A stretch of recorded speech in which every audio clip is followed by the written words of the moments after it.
AVC Sunday morning. Hope you're having a good weekend. It seems like winter's finally arrived in this part of England. So show you just a couple of photos out the front and out the back. It's looking quite, now it's not festive time anymore, it's looking a bit festive.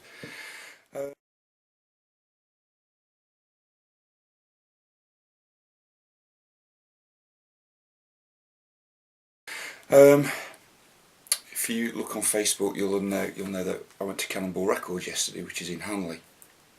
And there's a picture here, or I'm trying to set a picture here of Cannonball.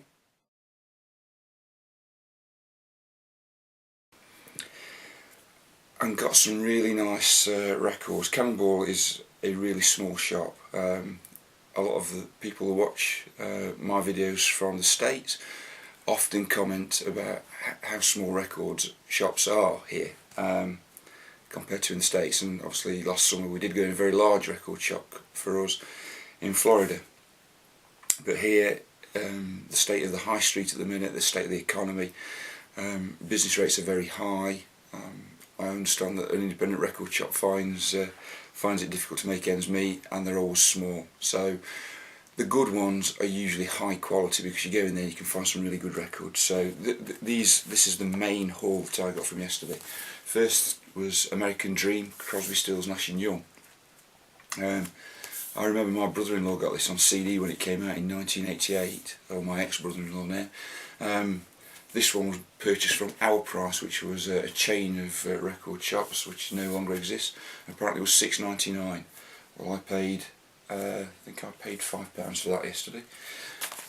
The second one was, this was really interesting, the Icicle Works. Now, I really like Ian McNabb, the lead singer of the Icicle Works, but this was a sealed copy, and when I looked into it, it's actually an American sealed copy, similar price to the other one. So I've listened to these all through once, but it's new basically, brand new vinyl. It was completely sealed. So there was that. This was an interesting one, Crush OMD. Now I seem to remember some months ago a bit of a debate on, I think it was on Facebook, and it might have been Robbie Ulevox who started it off by saying something along the lines of he thought this was his favourite OMD album, and I commented that the first two were my favourites, but I would go away and listen to this. And I did go away to find it, but realised I hadn't got it. Got everything else, but I hadn't got this one. So I found this yesterday, and this is absolutely proper mint condition. Again, barely been played, lovely sheen to the cover. So I played that through once last night, so I'm not in a position yet to judge it. I need to listen to it a little bit more. And then the final one, of the main ones that I paid reasonable money for, was this. What I Did on My Vacation by Ian Gillan. Again, anybody that's watched my videos knows that.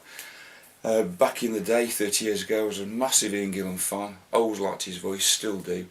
And this is basically a roundup and a re-recording of his sort of second phase of solo work, or his solo career in the early phase, if you like. So things from Scarabus, Mr. Universe, Vengeance, I think, is on Glory Road, No Easy Way, that on Glory Road. Mutually Assured Destruction, Unchain Your Brain, I think that one's on Future Shock. So it's just re-recordings from Ian Gillan, and that again, £6. So I haven't listened to that yet. Then there was the Pound Bin. My wife always heads for the Pound Bin. I usually have a quick look through, but not to the extent she does. But I did find this by The Unforgiven. I don't know what this sounds like, but I do recall it being included in a video, and it was either LJ or it was Mark Mibbertube. And they pulled this out and they were referring to the band's clothing on the front, and so to find it for £1, thought that's well worth. It immediately rang a bell with me because I'd seen it in the community. So I'm going to be listening to that later. And then my wife Julia, she found a couple of things about this. We've not heard this before, we just were interested in it, and it's a band called Alita Pop, which we know as a Swedish band, very 80s, it's from 1987, and really production, sound, everything is 80s. And then the other one is the Bell Stars, which is from the early 80s, and these are actually coming to the Acoustic Festival of Great Britain, which is only down the road from here, about half a mile. So it will be a cappella, I guess, because it is the acoustic festival. So we were just reminding ourselves what they sounded like for £1. Again, very, very early 80s production. So that was my haul from Cannonball. The other thing I just wanted to refer to was the influence of the VC, and I know Zeke did a quite an interesting video about a week ago, and he listed out lots of different people that had influenced him, and it got me to thinking, sort of on, I think it was Thursday and Friday this week, it was a bit of an exchange on Facebook, and it made me realise that a lot of what I listen to at a weekend is influenced by what I've heard other people listening to, either on Facebook or on YouTube in the week. So when I came back from work on Friday afternoon, I immediately pulled out a stack of records to listen to over the weekend. So I'm not going to dwell on these too much, but I'll just show you what these are all reminders of what I should have been listening to by people either on Facebook or on the YouTube vinyl community. And I don't know, I just love that element of it, that reminds us to listen to things. So this weekend we've been listening to The Cure, Boys Don't Cry, 17 Seconds. And this is an interesting one. This is Big Country. Now this, I definitely remember who showed this. LJ was talking about half a side of music, and I responded to it and said to him, was he aware that in the UK this album was issued in 3 colours? This is The Crossing, by the way, by Big Country. So there was the blue version, then there was the green version, and the red version. Now interestingly, I looked at these. In the green version you've got the label is green, and on the blue version the label is blue, but the red version, it's got a blue label in there, so I'm wondering whether somebody switched them in the past before they came into my possession.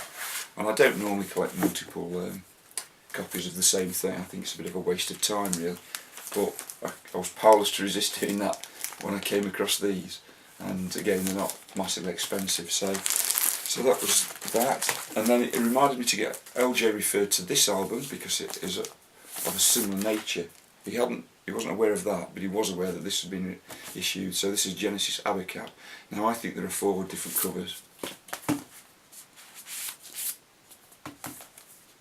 but if anybody knows differently, please let me know. I'd be fascinated to know if there are. I think there are only 4 different colours. And then I was listening to this, Susie and the Banshees, Peep Show, and the 2 best ofs, singles, Once Upon a Time, Twice Upon a Time, and then I've been listening to this, Hyena, and then amazingly Rob did a video of his trip to a shop in Milwaukee, I think, his favourite shop, and he bought this. I'm guessing this is in the last few days, but I thought I spotted that his cover was shiny, whereas this has got like embossing down there, it's raised.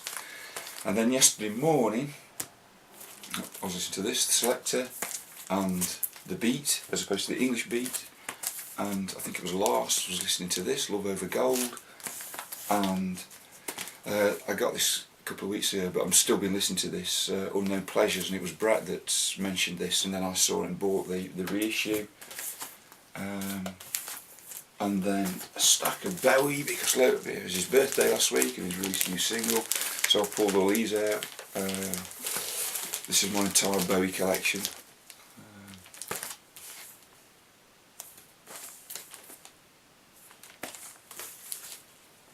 And then the best 2 in my opinion, Ziggy Stardust and Scary Monsters. And then finally I was watching, there was a conversation about this box set, which is supposed to be the best selling box set of all time apparently. It went to #1 on the Billboard Hot 100, and I think it made #4 on the UK hit parade. So and it reminded me I'd not listened to it for a long time, so I spent Friday night listening to that. So it's one of the reasons I love being involved in the VC, and it's the influence. So long may it continue.